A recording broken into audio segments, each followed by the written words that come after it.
Good morning. Welcome. Thanks for coming through the hay mud to this morning after discussion of the European results. The Hay Festival has kindly handed me a piece of paper saying, could I remember to thank Prospect magazine, which I will do, being the editor of Prospect magazine.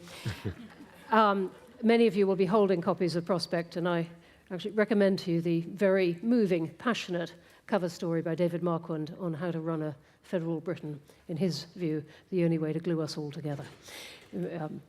Kind of theme that's going to be behind what we're talking about. You will observe that Peter Kellner is not with us, and the logistics of election night, even before getting to the hay mud, have come between us. But Peter is here by his voice. Peter, can you hear us? Yes, I can, Bronwen. Excellent. And there may indeed be a photograph of Peter appearing. There he is, and indeed one that looks remarkably like him. What a fine-looking man. And you will also find his excellent column on Britain, class and politics, with his results from YouGov in the magazine as well. I have two panelists here with me to discuss things. John Kampfner, author, broadcaster, journalist, former editor of The New Statesman, written widely on European questions. Anatol Koletsky, distinguished economic writer, columnist for Reuters and the New York Times, and chairman of the Institute of New Economic Thinking. And we've got an hour. And we're going to talk about four things, really, but they will get all intertwined. One is simply what's happened, and I'm going to talk over the figures with Peter now, what the implications are for the UK, the subject of much of this morning's coverage, obviously, in Britain. The implications for the European Parliament itself are that very technical question, but then I suspect most resonant in all of this, the implications for Europe, what this tells us about Europe and where Europe is going. I will leave plenty of time for questions because I know you've got an awful lot. Let's kick right off, though, with what's happened overnight. Nigel Farage, head of UKIP, has called this an earthquake. William Hague, Foreign Secretary, talking it down, said, well, of course, the European elections are a chance for voters to give political parties a free hit. Peter, which of those is this? How big a deal are the results for Britain? I think they are a big deal, by which I don't mean that UKIP are now going to storm to victory in a year's time. I think it is very possible that UKIP, having come top in the European Parliament elections, will end up with no seats or possibly just one or two seats in next year's general election. But that hackneyed old phrase, voters sending a message, I think really does apply this time. And it's not simply or even primarily about Europe. It is to some extent about immigration, but in my view it's much more fundamentally a cry of rage against the way this has gone in the last few decades, fears for the future, for jobs, for prosperity, for youngsters getting onto the housing ladder. And this is, to some extent, a rejection of some of the downside of liberalisation and globalisation. People have pocketed the gains in terms of efficiency and consumption, cheap consumer goods made in China, but they don't like the effect it has had on people's lives and their sense of security. Well, and this may prove controversial already. So Peter Kellner arguing that it's a cry of rage against all kinds of things, but not particularly against Europe or immigration. Peter, can we just start? Because while many people will have listened to the news this morning, many will not have done, particularly those living in yurts and bed and breakfasts without Wi-Fi or television.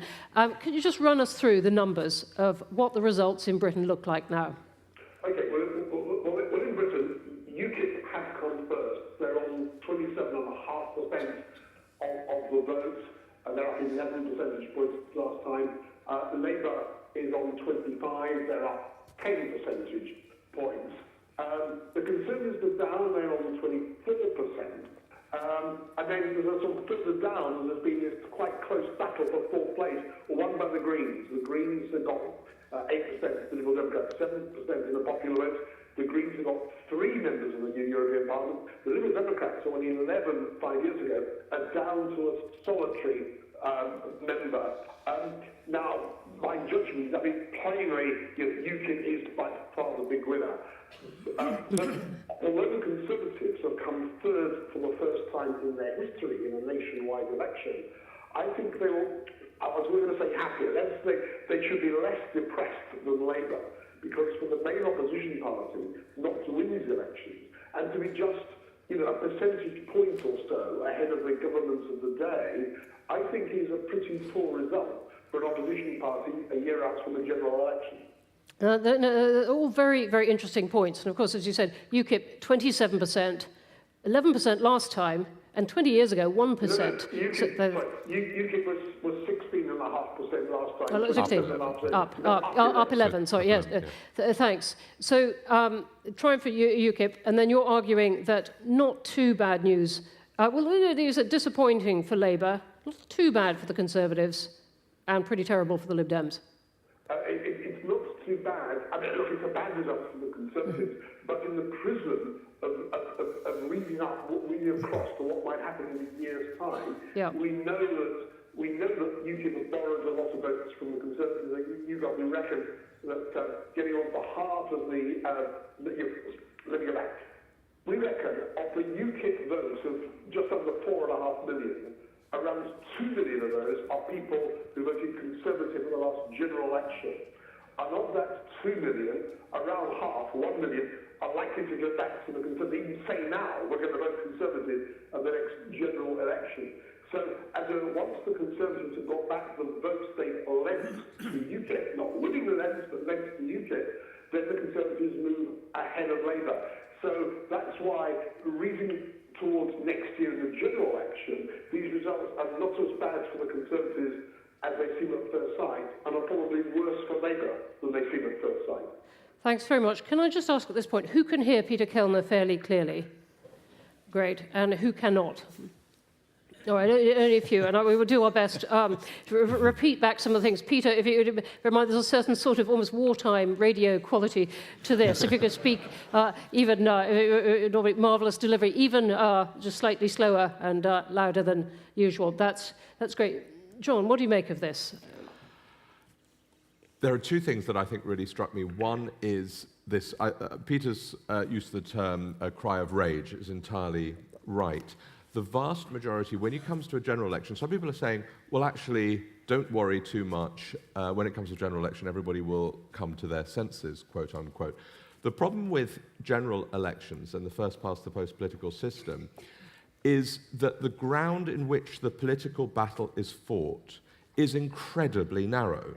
There's only 2, 3, 4, 5 dozen seats where people fight elections. And actually, when it comes to ideology, policies, for as long as I can remember, the political parties all fight on incredibly narrow, sort of clubby type language, and the political scope of engagement is very tight.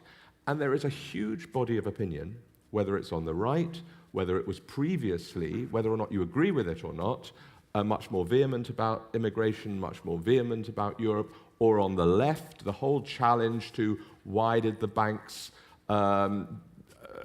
effectively destroy millions of people's lives, bring the global financial crisis down to collapse, and yet nobody has paid a price. That sense of absolute fury on the left and on the right is not represented. When I was a lobby correspondent at Westminster for a dozen or so years. You walk in there, and it is the same people, the Goldfish Bowl, commentators as well as, and political journalists as well as politicians. They talk to each other.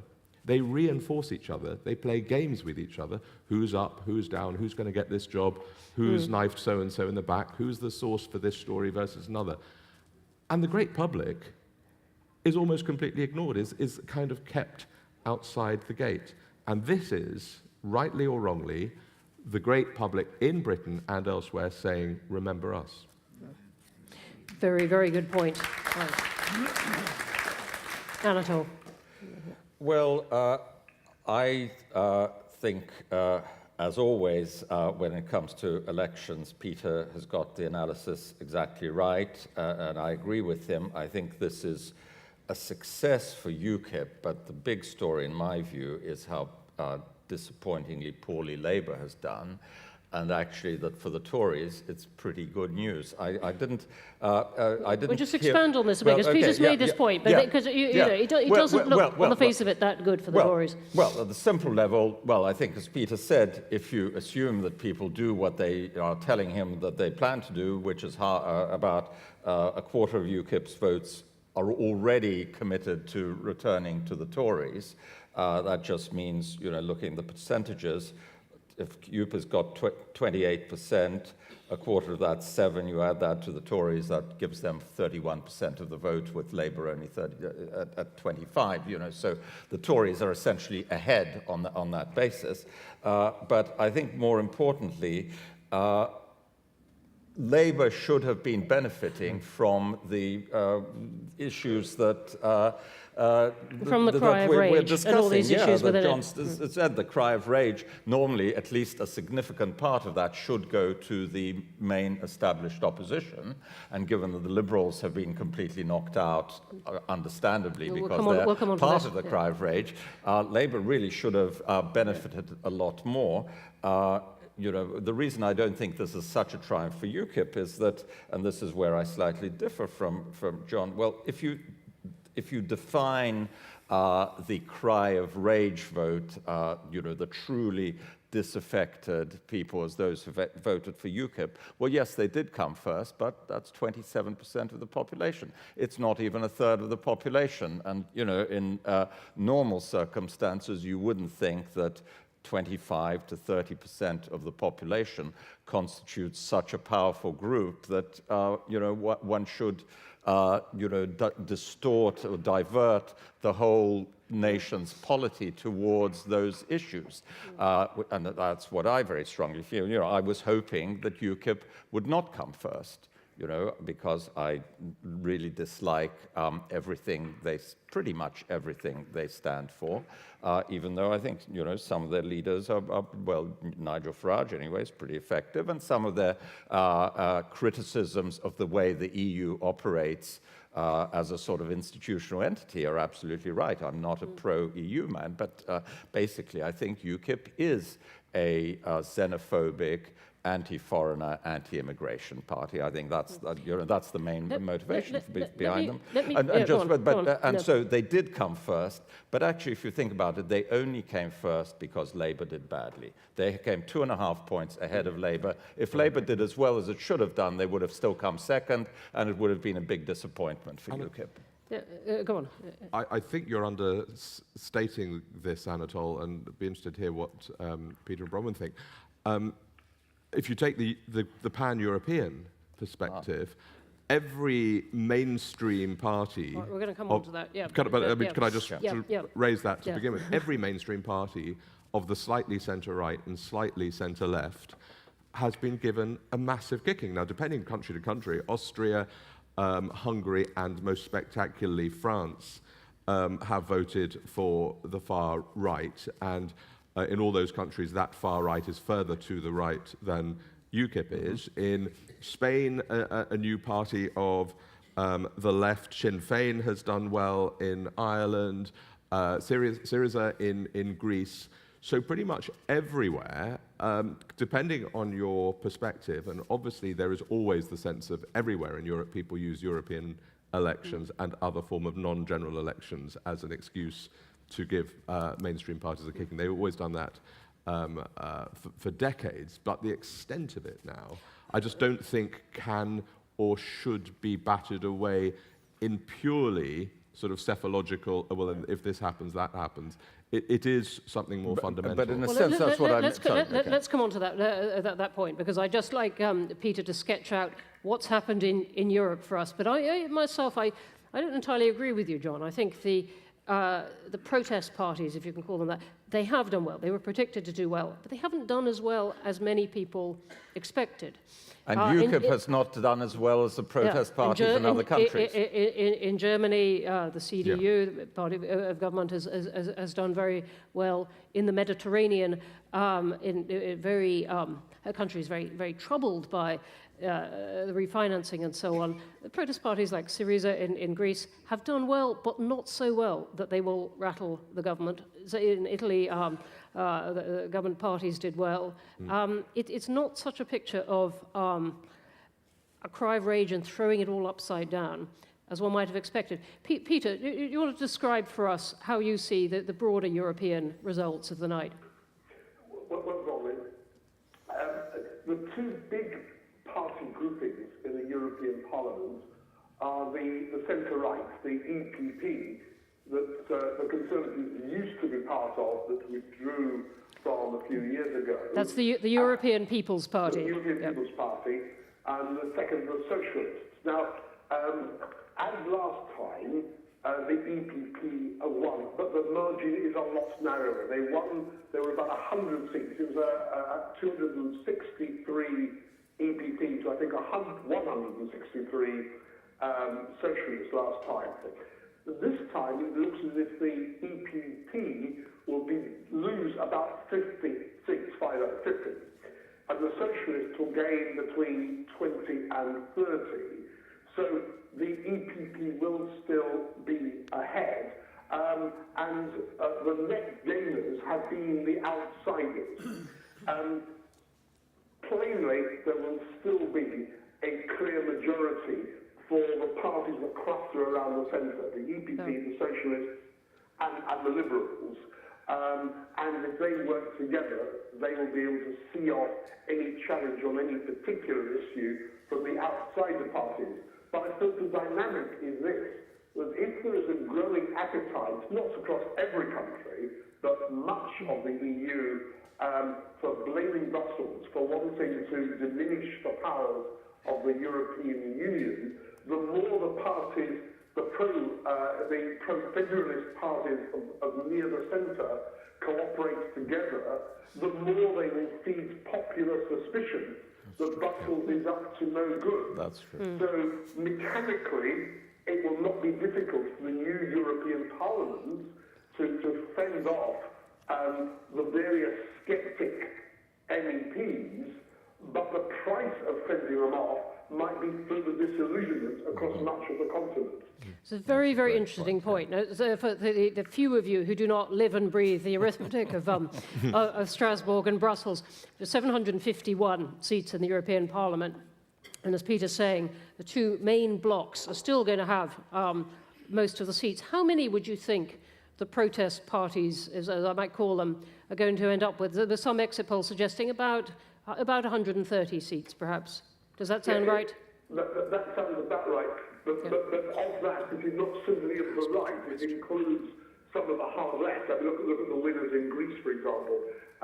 So you've got a mixture of 130, as a rough guess, I think it'll be probably around 80 or so from the right, UKIP, Front National, Northern League, Austrian Freedom Party, and so on, and then maybe 40 or 50 from the left. That part of the left used to be proudly call themselves communists and don't dare do so nowadays, but come from that tradition.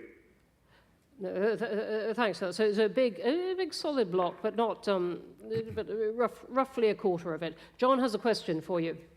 Peter, hi. One of the facts that I found most interesting, both in the European election results of last night and in the local election results on Thursday night, Friday morning, was the difference in the result between London and the rest of the UK, where to a greater or lesser extent, Labour did considerably better and UKIP did considerably worse, and just basically the support for sort of mainstreamism was greater in a city that is more international and internationalist and also wealthier. I just wanted your sense of that, and also, has that tendency been replicated elsewhere in Europe? In other words, a mismatch between capital cities or wealthy conurbations and the rest of those different countries?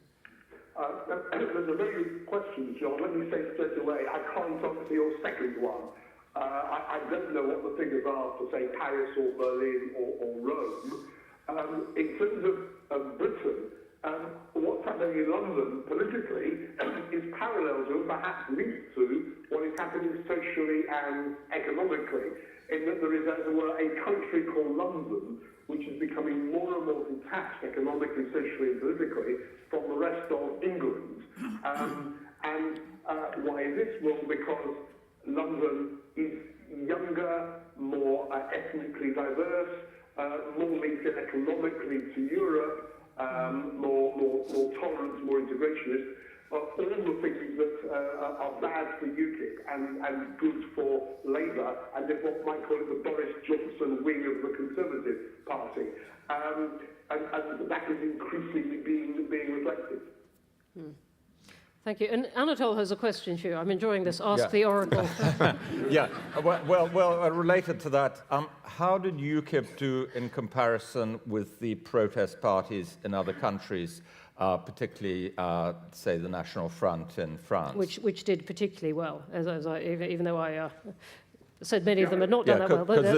Because it's related to my point of, has UKIP done exceptionally well, or has it actually only done moderately well in the light of the general protest movement that's going on all over Europe? UKIP, to be honest, did pretty well. They're 27%. The Front National in France got 25%. So a similar figure. The trouble is that these comparisons across Europe, you've got different domestic electoral systems, different domestic political and party histories and cultures. So I think one must be quite wary. But let me say this: we at YouGov did some polling across a number of European countries earlier this year, in Britain, France, Germany, Scandinavia, and we asked a lot of the same questions. The most striking thing was the popular resentment against Brussels and the popular demand for powers being repatriated was pretty comparable across, not identical, but the British electorate's view of Brussels was pretty similar to the French and German and Scandinavian view of Brussels. What's different has been the character of the political debate inside the parties in the liberal conventional bodies in Britain, with the Conservatives saying we'll have a referendum, whereas the traditional main parties on the continent have not been taking that view.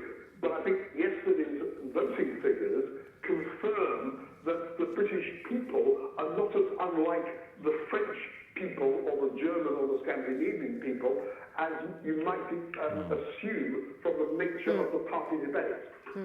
I want to bring us all back to this question of immigration, though, because in the beginning, Peter, you were arguing that this was a cry of rage against many things that have happened in the past 5 or 6 years, and against austerity, and banks, and all kinds of things. But in your own polls, which you kindly also do for us through YouGov, immigration tops certainly British voters' concerns in all kinds of polls, and coming at the question from all kinds of angles. And that is reflected in many polls across Europe. To what extent was this a vote about immigration? Well, it's almost, the answer is almost a philosophical question. People do see immigration in huge numbers when we ask them what determines the vote. And I wouldn't want to minimise that in any way.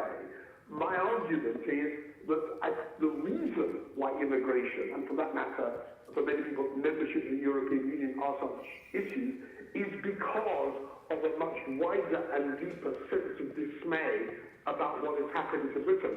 I think it's that dismay, that insecurity, that pessimism, which is the driving force, and that comes out in relation to attitudes to immigration and attitudes to Brussels. It's that economic and social despair which causes the view on immigration, not the other way around. John? I just have a question or a thought, which is there are three sort of so-called maverick politicians who are often lumped together. In my view, none of them are remotely as maverick as they like to portray themselves. Nigel Farage, the stockbroker, Boris Johnson, the old Etonian, and Alex Salmond, the sort of ultimate machine politician.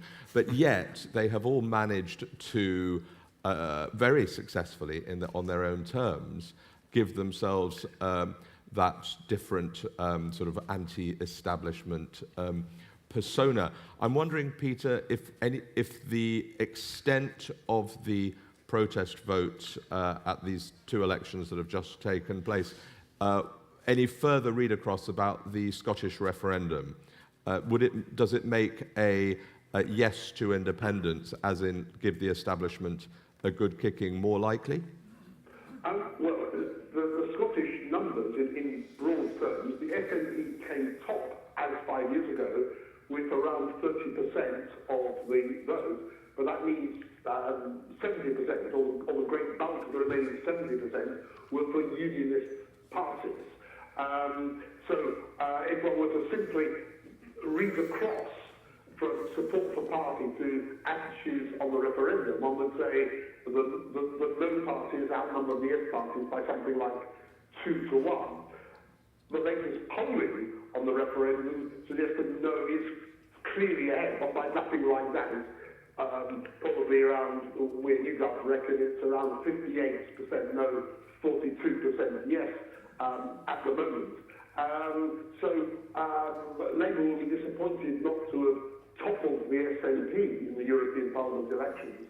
But I don't think Alex Salmond can say that they, on the basis of these figures, that he is headed for victory in the referendum. It simply doesn't support that. And following that, what do you think the results tell us about British people's views on a referendum about Europe? Well, you guys, and if you forgive me for being departing from my normal world-famous modesty, and say that our final poll last week on the European elections was very close to the result. Every party was within 2 points of what we predicted. And in that poll, we asked people if there were a referendum now on whether to stay in the European Union or leave, there was a small majority for staying in rather than pulling out. When the party have asked people the conditional question, if the Conservatives renegotiate and David Cameron comes back and says we ought to stay in, it moves to 2 to 1 in favour of staying in. So you've got this UKIP victory, but it's based on a public which is evenly divided on the question of membership, and if anything, slightly tilted in favour of staying in, not pulling out. That's a very interesting point, as you say, UKIP victory, but based on a public which is at the moment equally divided between those who want to stay in and get out. I've got two more questions, then we're going to go to general audience questions. One, just coming back to this point of the Mediterranean countries in particular, and those who've been hit by the austerity programs of the Eurozone. Does this give us a bit of, I'm fishing for an answer here, an answer yes, does this give us a bit of reassurance that they are prepared to work with that program and not, for example, throw out their government in Greece? If you're asking me, Bronwen, yes. My honest answer is that I think the financial markets give us more reassurance than the voting results. That is, in Greece, in Italy, in Spain, in Portugal, the very, very high interest rates that the money markets were demanding from their governments a year or so ago have come tumbling down. I will absolutely defer to Anatole, but I think the financial markets have taken the view that the austerity measures either are beginning to work or have a sufficient chance of working and won't be derailed by domestic national politics in the Mediterranean countries. But Anatole knows far more about this than I do. I'm about to go to it, but the point of kind of force my question is that it seemed to me if Syriza had done even better than it has, it would really have given the government some trouble in holding to its repayment plans. Anatole. Yeah, well, I think it's a very good question, Bronwen, because I agree, obviously, Peter is right, that the improvement in financial conditions has reduced the pressure in these countries and made it more feasible for them. I'm not sure about Greece, but certainly in the case of Italy, more feasible for them to kind of move towards a stable and somewhat better economic situation. I think in the case of Greece, they're still going to have to renegotiate their debts yet again and so on, but that'll happen. But I think the crucial element, Peter, in your argument that is missing is what was suggested by Bronwen, is actually the financial markets have behaved the way they have partly because they've assumed that actually the political situation is stabilizing. And my view was certainly 6 months ago, and I think this was fairly widely shared in the financial community, that we'd got to the point where the biggest threat of another European crisis was no longer going to come from the financial and economic side, but from the political side. And the way I put it in a number of pieces was, well, it looks like the economic disease in Europe is metastasizing into a political disease. And if that metastasis had really happened and had been confirmed by this election with much higher votes for Syriza or the Five-Star Movement, then I think all the financial improvements that you were talking about could have unraveled very, very quickly. I think as a result of this election, the threat of a financial implosion to mirror the of a political implosion to mirror the financial implosions 2 years ago has definitely receded a bit. Can I? Thank you. No, it's a good point. No, I just like medical metaphors myself, yes. but I'm not your editor.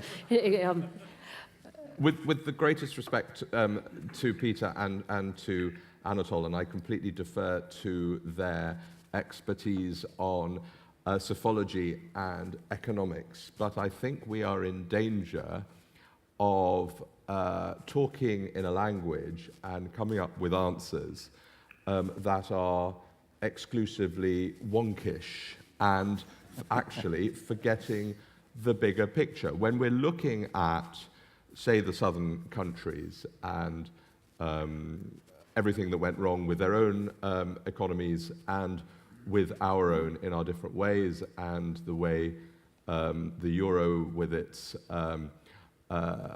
sort of German model of austerity, and I'm merely putting these points, I hope, as objectively as possible, has been engineered. We are forgetting a fundamental fact that in 2007 and 2008, a tiny elite in the financial services stole all the cream and brought the global and the European economies close to bust, and with the exception of a bit of tinkering on banking regulation and elsewhere, nothing has changed. And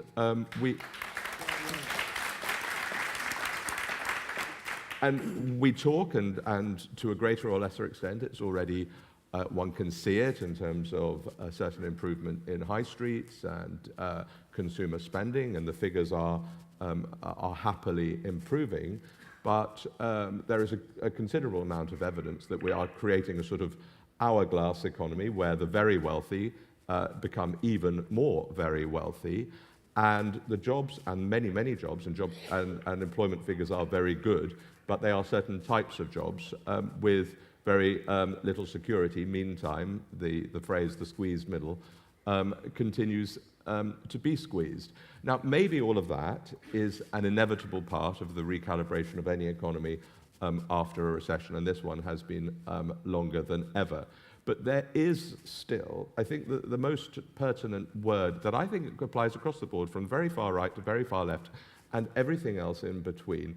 The term that I think resonates with voters is unfairness, a sense of fairness. You can use a term that's more loaded, politically loaded, like equality, but let's just put that to one side. It's that sense of fairness, and I get a sense, and it's an inchoate sense, and I can't bring any empirical evidence to bear, that is what seems to be uniting European voters, and I don't think the conversation necessarily is reflecting that. Could I respond to that briefly? Go ahead. Yeah, because I don't disagree with any of that analysis, and I would say, so in the context of Britain, there is this sense of, we've had, in my view, 3 years of the worst economic policy that I've seen almost in my lifetime. in the sense that there was a perfectly good and attractive alternative which would have saved this country enormous losses in terms of output, job losses, and so on and so forth. So I think I'm not for a moment saying... Which was well, spending, you know, basically, spending and investing more. Spending and investing more, you know, actually filling the whole...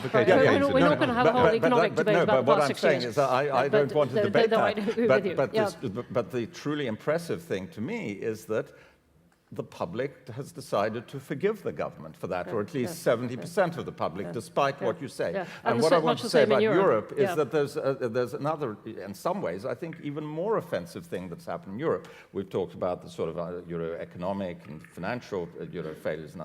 What's happened to Southern Europe, if you think about it, over the last few years, is that this tiny elite, much smaller even the banking elite, a political elite essentially consisting of 3 people, have removed a series of democratically elected governments in Italy, in Portugal, and in Greece. They have unilaterally removed these governments, replaced them with appointees from Brussels to, basically Gauleiters to run these countries. And I thought, which is why I believed in this sort of political metastasis, I thought the public, the voters in Italy and Greece would rise up against this. But surprisingly, they haven't. Again, well, what they've got in turn, what they've got in turn is German guarantees and German money. Yeah, sure, and exactly, and they've regarded that as a fair price. Exactly, the protest has been much smaller than it might have been. No, I have much to talk about that. I want to ask Peter one final non-wonkish question before we go to general questions, and it's this: would the Lib Dems do better without Nick Clegg? It's very similar to the question I was asked from the last election about would Labour do better without Gordon Brown. I'm going to give you the same answer. If it could be arranged in a bloodless way, then possibly. The trouble is that you can't just do this. Let me talk in engineering terms. If you're seeing comparative statics, possibly, but if this is the dynamics, what is the process by which the change would happen? If there were an attempted Paris coup, which Nick Clegg resisted, and then was felled by internal action, I think the process would do much more harm than the benefit that will be gained by the change. So you can't separate out the question from the process. I won't pursue it with what if he stepped down. May come up in questions. Can we raise the lights now? Let's go to questions. There are lots of hands already, only a few of which I can see. Can we have the lights up more, please? And there is a hand waving right in the middle. Someone in a dark jacket. Sorry, no, but right in the middle here, and then I'll come to this man here, but right here. It's lady here. There in the middle. Yep. And then second one here. Thank you.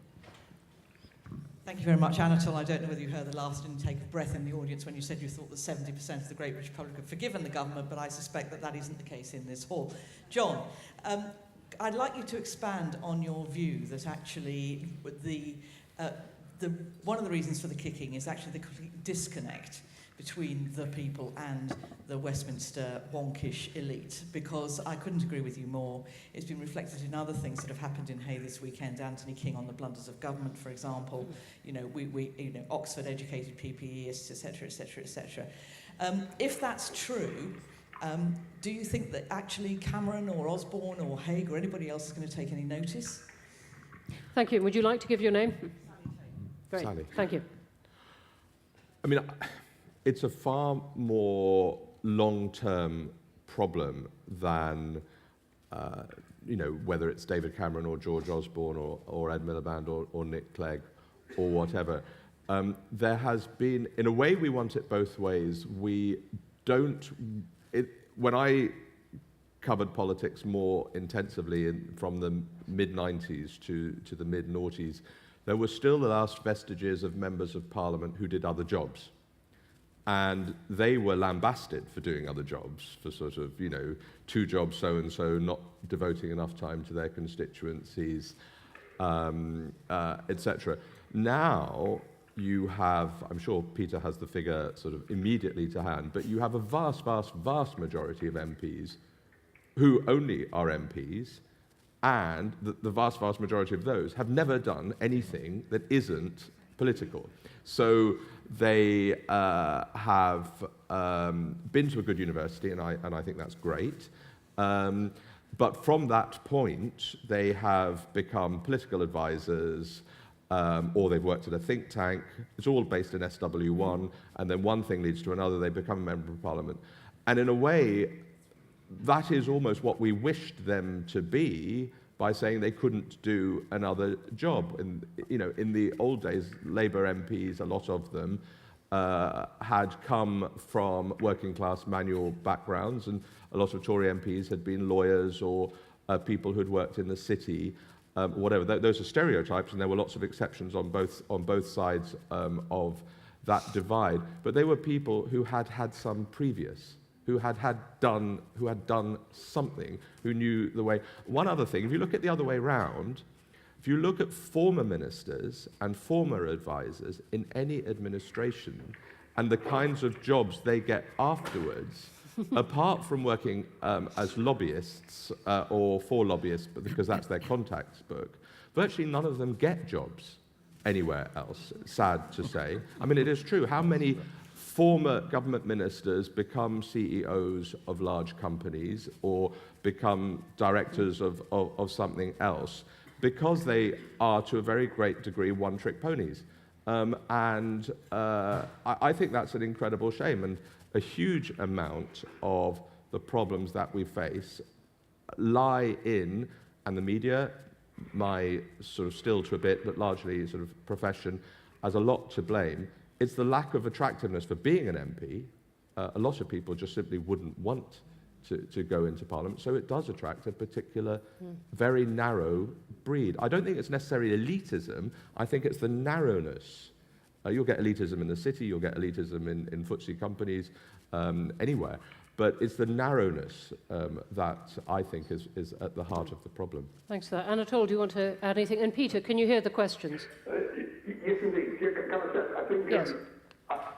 Do you want me or shall I wait for Anatole? Sorry, I couldn't hear that from No, you. he asking whether. No, well, Yeah. I'd like you to comment. I haven't got in. He said that he wanted you. I think John is absolutely right, and I would go further. And it's most of today's MPs have had little experience ever in their lives outside the world of politics. You know, they're these special advisors or in think tanks or, heaven help us, journalists. I'm of an age when I remember the generation of politicians at their peak in the 70s and 80s, and most of them have been through, most of the senior politicians have been through the Second World War. People like Willie Whitelaw, you know, and one medal have been shot at, Ben Finney likewise, Roy Jenkins, you know, Codebreaker and Bletchley. And this not only gives them a different experience coming to politics, but it puts politics into a perspective. Today's politicians, politics is absolutely everything to them. Yeah. It's not simply part of a wider sense of what it is to be part of Britain and how you move Britain forward. Yeah, no, I completely agree, but I would rather they did something first than afterwards. As you and John were talking, I don't want to deprive them of a career. You don't have to sort of prop up the Kazakh government. Well, the words that were coming to my mind as you were talking, John, were Gerhard Schroeder and Gazprom, as the kind of later in life career progression that it seems to have not been good for Germany or Europe. But no, I think experience before, and I think it would be better for Britain if we moved to somewhere where people were able to run to be an MP and then leave to go back to other things, but not to have to plunge into it for the whole of their lives. As you said, this preoccupation that then follows. There's another question here. Here, thank you. I'd like to bring you back to the Scottish referendum issue. Excellent. What I'm hearing from you, I have to say, I find deeply depressing in the sense that I don't think much is going to change, or that's the message which is coming back from you. Assuming that the wonderful choreographed performance which Mr. Salmon is enacting out with the Commonwealth Games, the Ryder Cup, and I suspect he will build on the results from the European elections, if Scotland were to vote for independence, do you think that that event might actually change the status quo? Very interesting question. Peter, do you views on that? Yeah, if Scotland votes for independence. Yeah. Yes. Yeah. Well, I mean, the obvious answer is yes, it plainly will, For a start, it doesn't make it impossible for Labour to win in the rest of Britain, but it makes it a lot harder. If you, as a rerun the last, or if you count the last election in 2010 without Scotland, you would have a Conservative government on its own. You would not have a coalition. In 1992, the Conservatives had a comfortable majority, and John Major would have been less bothered by the last strict rebels. So, yes, it will certainly make a difference. And also possibly in the short term, because if Scotland votes yes, then although in some ways in party terms it's good for the Conservatives, remember it is the Conservative and Unionist party, and it would come as a very, very fundamental shock to the party for its leader to be the man who broke up the Union. So David Cameron himself, in the short run, might be in severe difficulty, even if in the medium term it helps the Conservatives. Just something I could add to that. And then I'm going to come over here. I think I completely agree with what Peter's saying, and I think a next step in that argument is that it could well result in the Conservative Party moving dramatically further to the right because they would believe, rightly at least for the next few years, that they had an almost sort of inexorable God-given ability to rule the country. The grassroots of the Conservative Party are far to the right of even where David Cameron is. So I think it could create a sort of tectonic shift within British politics further to the right, I think, as well. That's a really, really interesting point. Because, gentlemen, on the aisle, the second back, I'm sorry, and then I'm going to go to the gentleman waving a cap in the air, and then people at the back I'm coming to. Thank you. To come back to the scale of the EU for a few minutes, would the panel like to comment on this supposition? What the so-called cry of rage might be telling us is the EU is now definitely at a crossroads, and I say a crossroads rather than a Y junction or whatever, because there may be alternative ways forward.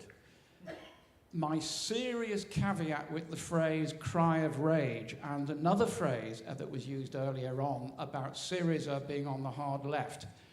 How come they're on the hard left when the Greek small business community in large proportion votes Syriza? Syriza are passionately pro-Euro. The opinion polls in Greece are still running at 75% pro-Euro, pro-EU. They want the rules changed. So the cry of rage gives at least two ways forward. Yeah. Our cry of rage from UKIP is sod the EU, get out, we've had enough. The cry of rage from the other flank of the continent is we want to be in the EU, we even want to be in the Euro.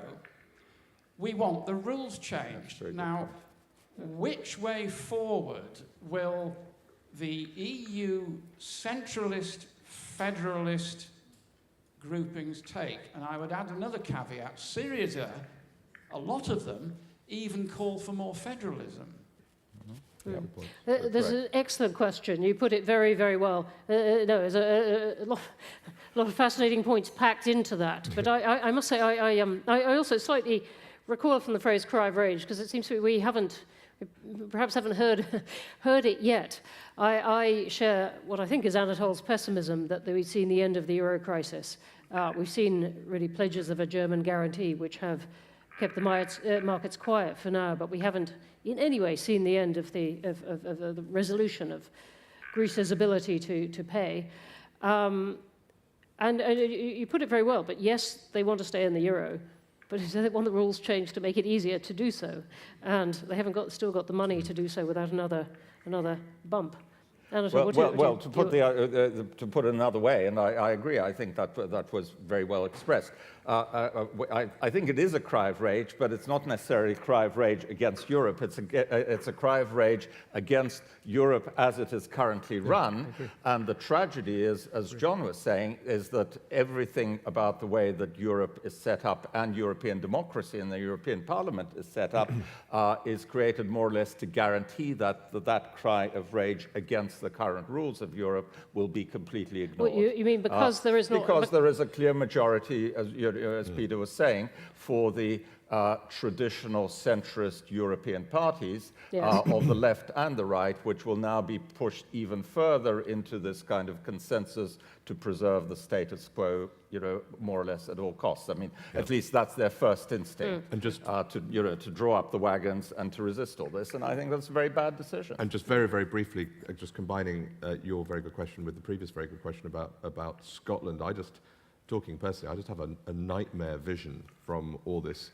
I mean, I take a different view about the sort of extent of the rage and the extent of political concerns that are not being fulfilled. I just have this horrible nightmare vision of Britain in 2 or 3 years' time being a smaller UK and drifting somewhere out in the mid-Atlantic. To me, that what that would do for us as a country in terms of our self-confidence, in terms of our traction in the world. You look at the Russia-Ukraine crisis at the moment. The Troika, the 3 countries right at the beginning that were charged with trying to deal with the problem of France, Germany, and Poland. Britain is nowhere in so many international debates now. Our media quite often doesn't show that because we don't want to confront that fact that we are drawing in on ourselves. But our politics might then change as well. Supposing Britain lost Scotland, people might think differently about actually the desirability of knitting into Europe. We suddenly see much smaller. It's very hard to put hypotheticals on hypotheticals, but it seems it could change that way. Right. Yes. My problem is I can't see people very well at the back because of the lights. There's Sorry, there's a an gentleman there, actual and then right in the centre in the red at the back. Yeah, mine is a psephological question. Turnout hasn't been mentioned a lot, and in large parts of England, Thank of course, there were no local elections. There were no local elections in the whole of Wales. And so it's a 32% turnout. And I think motivation to come out and vote is a factor that hasn't been mentioned. Now, this is wishful thinking, perhaps on my part, because I'm a Labour Party activist, and I've known in the past that when they coincide, local elections with, say, a general election, then the local election results are hugely different. And I know it's speculative, but it should be mentioned, surely, because otherwise we are extrapolating rather too wildly. That's one for Peter, can you hear that? Turnout. Yes, I can. The overall turnout in the European elections is 34%, and I'm told by the party insiders that those areas that have local elections on the same day in London and the big English cities and some other districts, the effect of having a local election as well made a 3 percentage point difference. That is, if you take as the baseline those places that didn't have local elections, the turnout in the areas which did have local elections is about 3 percentage points higher than you would expect. So there is a difference, but it's not a big difference. But turn that round. I mean, if one wants to, as it were, pour some cold water over all the analysis I and others have done, you could say that of the total electorate, then 9% voted UKIP, 8% voted Labour, 8% voted Conservative. And perhaps we should bear that in mind in not over-interpreting what went on. Thank you. Very good point. Let's go to the back, and then was there someone in the front? Yeah, and then to you. Thank you. Right at the back. Yeah, I think the cry of rage should be about fairness. Is there an orchestrated campaign by the media to concentrate on immigration rather than fairness? I love the idea of an orchestrated campaign by the media. For those of you in the media, no, it does not orchestrate itself, even within individual organizations, very well. Immigration, an obsession with immigration. Peter, I would love your views on this, because as I said, Prospect commissions polls from YouGov on a whole range of things, generally politics, but even extending to, thanks to Peter's indulgence, to psychoanalysis and views on travel and things. But immigration comes up steadily at the top of these things. How much is this British people, and how much is it the media? I don't believe, as you said, Bronwen, news organisations have great difficulty organising themselves internally to organise something across them. I think would be a is us if it happens, and we should be grateful if it doesn't. I'd say migration. Look, yeah, it is the top issue in the European elections. It comes second to the economy when you ask about national voting intention. But when you ask people what they think is going on, we at YouGov a few months ago asked people what they thought was the incidence of European arrivals, people from the rest of the EU claiming welfare benefits. But we matched it with the figures actually put out by Ian Duncan Smith's own statisticians in the Department of Work and Pensions, and people thought, on average, that the number of people claiming welfare benefits was 3 times as great as it actually was. And one of the things that struck me was that when Ian Duncan Smith was interviewed a few weeks ago, I think it was by Andrew Marr on Sunday morning programme, Ian Duncan Smith talked about the perception of welfare tourism, and he's right about the perception, but he did go on to say that his own statisticians in his own department knew that the perception was wrong. Thanks. No, just say, well, of course, Peter, some of the anti-immigration parties, for example, Geert Wilders in the Netherlands, didn't do as well as they expected. No, they didn't. But again, one has to, I think, delve into the specific personalities and dynamics of each country's parties and each country's arguments and experiences. Beyond that, I'm out of my depth because I simply, I could ask if you wanted about the Netherlands, but frankly, I'm sure that many people on your panel and in the audience there who know far more about it than I do. All right, we can quiz you in 24 hours. Anatol. Could I just add, I wouldn't dismiss quite so easily this idea of the media's role in this, because, true, all the media aren't going to get together in some great conspiracy, but actually, if you look at individual media outlets, I think precisely what the questioner has described has been going. I'm about to name them. Yeah. If you think about which particular, and this relates to the question, which particular media have really put the stress on their front pages on the role of immigration in terms of generating unemployment, welfare, tourism, and so on. The Daily Mail, The Sun. I know we're sitting on the Telegraph stage, but the Telegraph, now what do they have in common? They're also pro-Tory, pro-government parties in whose interest it is to downplay the role of the economic, the fairness issues, and to elevate this immigration thing. So I think there is a lot in that question. The other point I'd like to make related to that is that I think this comes from one of Peter's polls in Prospect. Interestingly enough, the biggest support for UKIP comes from those parts of the country where immigration is actually lowest, whereas in London, where immigration is very high, there's less support from UKIP, which again, I think, suggests that this has as much to do with perceptions and media projections of perceptions as with reality. That is an excellent riposte. Thank you. I'm going to squeeze in one more question. The woman in front, there are a lot of hands up, and thank you, but one last one, and we have 2.5 minutes. Well, to finish on what I hope is an optimistic note, how can future European elections, instead of being what one of you described as a free protest vote, be truly European elections for progress in Europe? Good question. Very, very good question. Peter, would you like to? Yes, I think it's a very good question, and there's a real paradox here. One of the reasons why you get these outsider parties coming through is because people don't think it matters very much.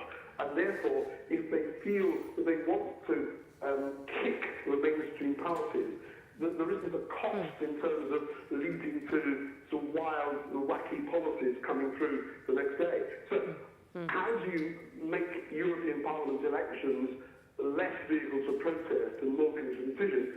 You massively increase the powers of the European Parliament. Which has already happened a bit, these ones. I mean, you could argue it matters more, these elections, because the Parliament has more powers in legislation, in even picking the president. These ones matter a bit. But I think the powers would have to be increased quite a lot more than they have, and there needs to be the perception of that power. But the problem is, if you make the European Parliament so powerful that people take seriously their choice of who to support rather than using it as a vehicle for protest, you've created precisely the kind of Europe that increases increasing numbers of people who don't want. So you have a choice. If you like to say, actually, Europe should be a more diverse, more intergovernmental, less federal project, in which case there's no reason not to cast protest votes. Or you say, let's make the European Parliament a really serious body requiring serious attention by the electorate. But that's the sort of Europe that fewer and fewer people really want. I'll give you my own view as well, which is that these elections have helped. The European Parliament, after all, is the only elected institution of the European Union, and extra attention on it, as these elections have brought, is welcome. We're going to have to stop there. I just want to puncture your optimism. Right, How do you know there is going to be another European election in this country? I say that with sadness. Yeah. No, thank you all for being a fantastic audience. No, let me just say a few more thanks, but particularly to you as an audience. I do apologise for not being able to produce Peter Kellner in person, and for the extra effort, because it is. Thank you for your forbearance and patience in the best traditions of Hay. Thank you to a marvellous panellist, and thank you to the Oracle on High. Many thanks indeed. Well done.